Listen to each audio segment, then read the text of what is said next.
അനേകാശയങ്ങളും പ്രത്യയശാസ്ത്രങ്ങളും കാലഹരണപ്പെട്ടുകൊണ്ടിരിക്കുന്ന ഒരു കാലഘട്ടത്തിലാണ് നാം ജീവിക്കുന്നത്.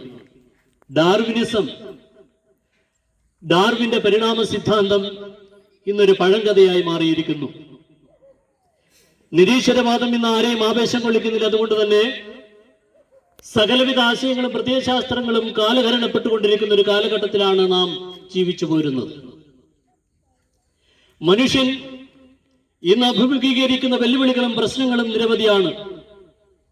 ദാരിദ്ര്യവും സമൃദ്ധിയും തമ്മിലുള്ള സംഘർഷം, നിരക്ഷരതയും വിജ്ഞാന സമൃദ്ധിയും തമ്മിലുള്ള വൈരുദ്ധ്യം, സ്വാതന്ത്ര്യവും പാരതന്ത്ര്യവും തമ്മിലുള്ള വിടവ്, യുദ്ധവും സമാധാനവും തമ്മിലുള്ള വൈപരീത്യം, ആന്ത്രാക്സും അണുസ്ഫോടനവും തമ്മിലുള്ള മത്സരം, ജാതി, മതം, നിറം, ഭാഷ എന്നിവയുടെ പേരിൽ ചേരിതിരിഞ്ഞ് കലഹിക്കുന്ന ജനസമൂഹം, പരസ്പരം കടിച്ചു കീറുവാനും പിടിച്ചു വിഴുങ്ങുവാനും തക്കം പാർത്തിരിക്കുന്ന മനുഷ്യൻ, പരസ്പരം പോർ വിളിക്കുന്ന രാജ്യങ്ങൾ, ഭീകരവാദവുമായി മൃഗതുല്യമായി പ്രവർത്തിക്കുന്ന മറ്റൊരു കൂട്ടം, മാതൃത്വത്തിന്റെയും പേറ്റുനോവിന്റെയും പേറ്റന്റ് പെൺവർഗത്തിന് നഷ്ടമായിക്കൊണ്ടിരിക്കുന്ന ഒരു കാലഘട്ടം, മനുഷ്യനെ കാർന്നു നിന്നുകൊണ്ടിരിക്കുന്ന പലവിധമാർന്ന രോഗങ്ങൾ, മന്ദരോഗം, H1N1, എലിപ്പനി, പന്നിപ്പനി, പക്ഷിപ്പനി, കുരങ്ങുപനി, അടങ്കൽപ്പനി, തക്കാളിപ്പനി, നിപ്പ, കോവിഡ് തുടങ്ങിയ മാറാ രോഗങ്ങളുടെയും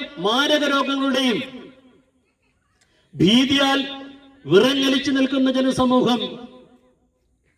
പ്രിയരെ, സുനാമി, ഓഖി, പ്രളയങ്ങൾ, ഭൂകമ്പങ്ങൾ, ഉരുൾപൊട്ടലുകൾ, മണ്ണിടിച്ചിലുകൾ, മേഘവിസ്ഫോടനം, പലവിധമാർന്ന കടൽക്ഷോഭങ്ങൾ, ഇങ്ങനെ പ്രകൃതിയുടെ ഭീകരതയാൽ, താണ്ഡവത്താൽ നീറുന്ന നോവുന്ന ജീവിതാനുഭവങ്ങൾ പേറിക്കൊണ്ടിരിക്കുന്ന ഒരുപറ്റം ജീവിതങ്ങൾ, പടർന്നു പന്തലിക്കുന്ന സാമൂഹ്യ തിന്മകൾ അനവധി നിരവധിയാണ്. അനീതി, അക്രമം, അടിമത്തം, അസൂയ, വഞ്ചന, മോഷണം, നിയമലംഘനം, കള്ളക്കടത്ത്, കൈക്കൂലി, കരിഞ്ചന്ത, മദ്യം, മായം ചേർക്കൽ, വിഷമദ്യം, ലൈംഗിക അരാജകത്വം, ഗർഭചിത്രം, എയ്ഡ്സ്, സുവർഗരതി, ക്യാൻസർ, സ്ത്രീധനം, സ്ത്രീപീഡനം, വിവാഹമോചനം, ഇങ്ങനെ ഏത് മേഖലയിൽ നോക്കിയാലും പ്രശ്നങ്ങളുടെ കൂമ്പാരത്തെ നമുക്ക് കാണുവാൻ വേണ്ടി കഴിയും.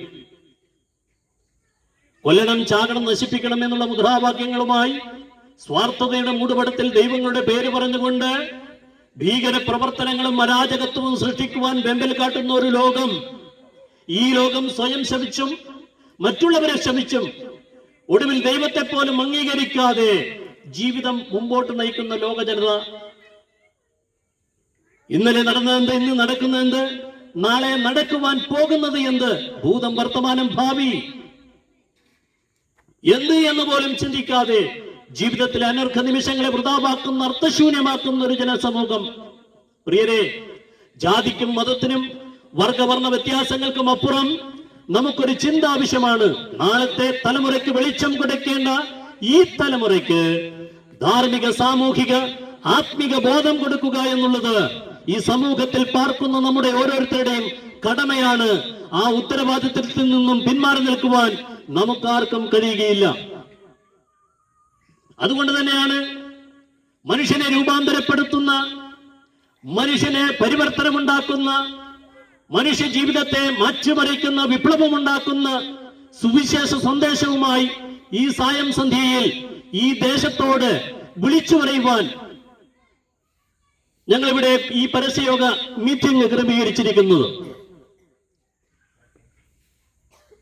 മനുഷ്യന്റെ ആധ്യാത്മിക രക്ഷയ്ക്ക് വേണ്ടിയുള്ള മനുഷ്യന്റെ അത്യധ്വാനങ്ങൾ മുഴുവനും പരാജയപ്പെട്ട അവനീതലത്തിൽ അടിഞ്ഞുപോയപ്പോൾ അഖില ലോക ജനകോടികളുടെ അന്തരാത്മാവിൽ ആരംഭിച്ച് അനന്തതയുടെ ചെവിത്തടത്തിൽ മുഴങ്ങിയെത്തിയ അതിദയനീയമായ രക്ഷിക്കണേ എന്ന പ്രാർത്ഥനയ്ക്കുത്തരം കൊടുക്കുവാൻ അനന്തത വെടിഞ്ഞ് അവനിൽ ആഗമിച്ച് അഖില ലോക ജനകോടികളുടെ അതിശക്തമായ പാപം, അതിപാവനശൈലം മാവുകിച്ചെടുത്തുകൊണ്ട് അവനിക്കും ആകാശത്തിനും മധ്യേ അതിദാരുണമാം വിധം അന്ത്യശ്വാസം വലിച്ചെടുത്തുകൊണ്ട് മനുഷ്യവർഗത്തിന്റെ പാപത്തിന്റെ പരിഹാരത്തിനായി കാൽവറിയുടെ ക്രൂശിൽ അനുഗ്രഹീതമായി അന്ത്യയാഗമായി പരിണമിച്ച് അരിമത്യായിലെ യോസെഫ് എന്ന മന്ത്രിയുടെ തോട്ടത്തിൽ പുതിയതായി പാറയിൽ വെട്ടിയുണ്ടാക്കിയ കല്ലറയിൽ മാന്യമായി സംസ്കരിക്കപ്പെട്ടു. എങ്കിലും റോമയുടെ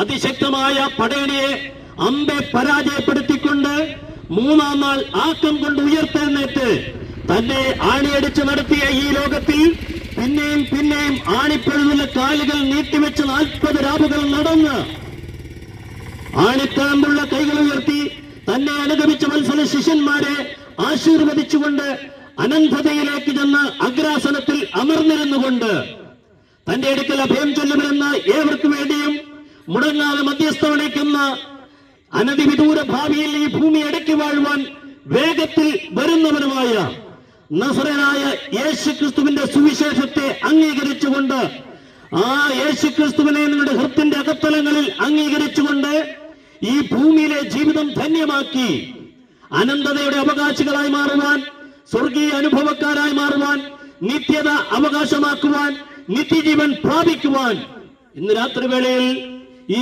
സന്ധ്യാവേളയിൽ ഈ തിരുവചനത്തിലൂടെ നിങ്ങളെ ഞങ്ങൾ പ്രബോധിപ്പിക്കുകയാണ്. അതുകൊണ്ട് തന്നെ